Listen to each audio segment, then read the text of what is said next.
para finalizar, Santos e Cúcuta. Eu acredito no Cúcuta, sinceramente. Também acredito no Cúcuta, não só pelo futebol, mas pelo vigor físico dos jogadores de lá. A imprensa mineira é tendenciosa ao Atlético? No início da década de 70, haviam dois clubes em Minas considerados fortes, o Cruzeiro e o Atlético. Com o decorrer da década, o Cruzeiro abria uma grande vantagem em relação ao seu rival em termos de títulos importantes. Enquanto o Atlético fazia campanhas irregulares em campeonatos nacionais, ainda que tenha sido campeão brasileiro em 71, o Cruzeiro conquistou o principal título do continente em 76, a Taça Libertadores da América, e foi vice desse torneio em 77. Com a superioridade e a crescente fase da Raposa, a imprensa mineira, que em sua maioria eram torcedores do Atlético, decidiu adotar uma tática diferente para reverter a situação. Ao invés de mistificar o futebol do clube, que já não estava muito bom, a imprensa criou um mito em cima da torcida atleticana. Com a chegada da década de 80, a situação foi ainda mais favorável quando o futebol do Atlético teve uma melhora e a imprensa começou a valorizar o campeonato estadual, para esconder a carência de grandes títulos. Foi nesta época que surgiram as expressões: o que vale é a torcida, o que vale é girar roleta, quem gosta de título é cartório, entre outros. No início da década de 90, até hoje, o Cruzeiro conquistou cada vez mais títulos importantes, como a Copa do Brasil, a Libertadores, o Brasileiro, e mesmo assim, o mito sobre a torcida atleticana e sobre o clube alvinegro ainda é alimentado pela imprensa, chegando ao ponto de ressaltar em 2007 o Atlético na Copa Sul-Americana, ao invés do Cruzeiro na maior competição da América, que é a Libertadores. Este texto que eu acabei de ler, de autoria desconhecida, circulou na internet e criou uma grande polêmica. Uma grande polêmica, e a imprensa mineira perdeu assim, o crédito com a torcida do Cruzeiro nos últimos anos. Roberto, você concorda com esse texto aí? E em seguida você conta um trabalho de monografia que prova que a imprensa mineira é tendenciosa ao Atlético. É com você aí. Bom, é um mito que rola aí nos bastidores da imprensa, do futebol mineiro, que a imprensa é favorável ao Atlético em suas coberturas esportivas. Isso me motivou fazendo a minha monografia, mas antes de tudo, Ricardo, nós temos que ter em conta que o torcedor também não pode ser apaixonado demais. Então, às vezes, tem que ressaltar também o trabalho do jornalista, que é difícil você fazer jornalismo esportivo. Às vezes o jornalista elogia o seu time hoje, que está bem, o torcedor acha que você é o melhor jornalista do mundo, que você é muito fera, mas no dia que você critica seu time, que realmente ele está ruim, você passa a ser o pior jornalista do mundo. E isso acontece muito. O torcedor apaixonado demais, exagera, então tem que ter um limite nisso. Para tal, eu também estou estudando autores que falam sobre esse assunto e vamos ver aí, vamos contar no decorrer. A sua monografia, você está fazendo cobertura esportiva do Estado de Minas e do Jornal O Tempo, né? Eu estou analisando as coberturas do Jornal Estado de Minas, do Jornal O Tempo, e especificamente nessa semana, que é a semana do clássico, da primeira decisão do Mineiro, e eu vou analisar as coberturas esportivas dessa semana. Há quanto tempo você vem fazendo essa pesquisa? 1 ano. E quais são os resultados que você já conseguiu obter? Assim? Bom, Cláudio, por enquanto agora que eu vou entrar firme na minha análise, né, que é dessa semana, eu devo começar na semana que vem a fazer essa análise, mas o que eu estou fazendo ainda é estudando autores, trabalhando a ética jornalística, o que o jornalista tem que desvencilhar, essa paixão clubística que ele tem pela profissão dele. E recentemente, no ano passado, o G.C. Carvalho, ele escreveu uma coluna no Estado de Minas, intitulada Respeito ao Cruzeiro, que ele, não sei se você chegou a ler, que ele argumenta essa ideia. Ele falou que muitas vezes a imprensa mineira enaltece demais o Atlético, que brigou muito tempo ano passado para não cair na segunda divisão, e o Cruzeiro brigando no título com o São Paulo, e a imprensa mineira valorizando o Atlético.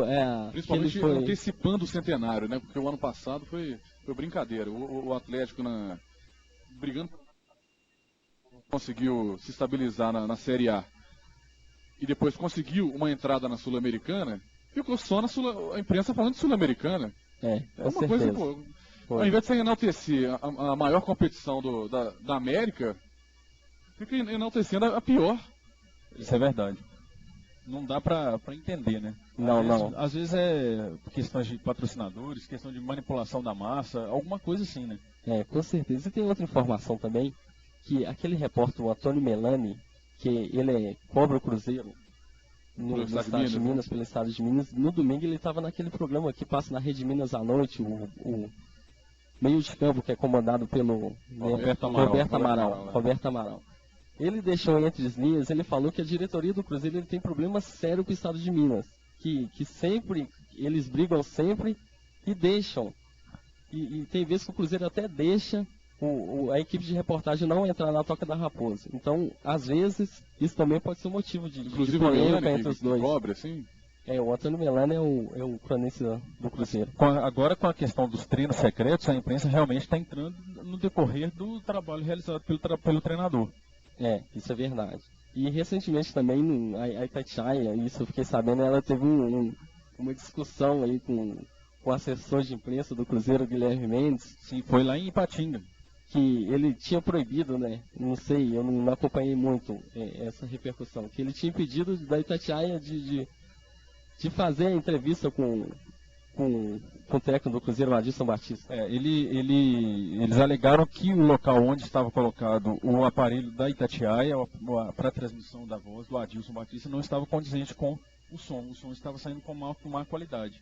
E aí o Arthur Moraes foi questionar isso com a presidência do Cruzeiro e logo depois com a assessoria de imprensa. Roberto, agora deixa eu te fazer uma pergunta. Você, como um estudante de jornalismo, praticamente concluindo seu curso... Vai formar agora, né?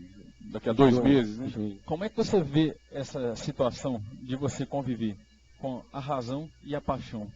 Como é que você consegue conciliar as duas coisas e tentar fazer da melhor maneira possível um texto objetivo, como é a característica que todo jornalista deve obedecer? Realmente, Cláudio, é difícil você saber desvencilhar essa razão pela paixão, mas acima de tudo, o jornalista ele tem que ser ético, ele tem que exercer a profissão dele. Não tem jeito de você desvencilhar isso, a sua ética profissional, com a sua ética pessoal. Ele tem que ser ético acima de tudo. É difícil, é lógico, você é apaixonado pelo seu clube, na hora que você for fazer o seu texto lá na Euforia, mas ele tem que saber desvencilhar isso, porque ele está mexendo com a massa, com o público, e não é fácil, realmente não é fácil. É difícil, mas ele tem que ser ético, acima de tudo. Tá certo. Alberto, essa discussão sobre a imprensa que é tendenciosa ao Atlético, aos poucos a gente vai falando aqui no nosso informativo. Com certeza. Tem muita coisa para falar, nós vamos convidar outras pessoas também, o Bruno Bechelani também, que participa do bate-bola, ele tem muita coisa para dizer também sobre isso. Então, é pano para manga, né? Muito. A gente vai falando aos poucos aí no nosso informativo. Então agora vamos para as últimas notícias de hoje. De acordo com a nota publicada no jornal Lance de sexta-feira, empresários da Rogon, empresa que agencia jogadores, fizeram uma sondagem no atacante Marcelo Moreno e no meia Wagner. Inclusive, o meia cruzeirense está cotado para substituir o brasileiro Ricardinho no Besiktas da Turquia. Os investimentos para o futebol europeu devem ter início a partir de junho. O goleiro Rafael e o zagueiro Wellington do Cruzeiro estão na pré-lista da CBF e podem ser convocados para a seleção brasileira sub-19. A lista oficial dos relacionados será anunciada na próxima segunda-feira, dia 28. Caso seja convocado, o arqueiro celeste vestirá a amarelinha pela primeira vez. O atacante Weldon, artilheiro do Campeonato Português com 11 gols, recebeu uma proposta de um clube alemão para a compra definitiva de seu passe. A informação foi publicada no jornal Lance de sexta-feira. Os valores não foram divulgados e a diretoria celeste ainda desconhece a proposta. Com isso, o Weldon ainda poderá voltar ao Cruzeiro e disputar as fases finais da Libertadores. Pois é, pessoal, infelizmente nosso tempo está se esgotando. E vamos ficando por aqui com o informativo 5 estrelas. Se você quiser fazer algum comentário, crítica, mande um e-mail para radio@radio5estrelas.com.br. E outras notícias, fotos e vídeos sobre o Cruzeiro, acessem o site www.torcida5estrelas.com. Lembrando que torcida 5 estrelas, o 5 aí é o numeral, torcida5estrelas.com. Pessoal, lembrando que o informativo 5 estrelas será reprisado amanhã, domingo, ao meio-dia. Obrigado a você que nos acompanhou pela internet, um grande abraço a todos e até o próximo programa na Rádio 5 Estrelas, a voz do Cruzeirense.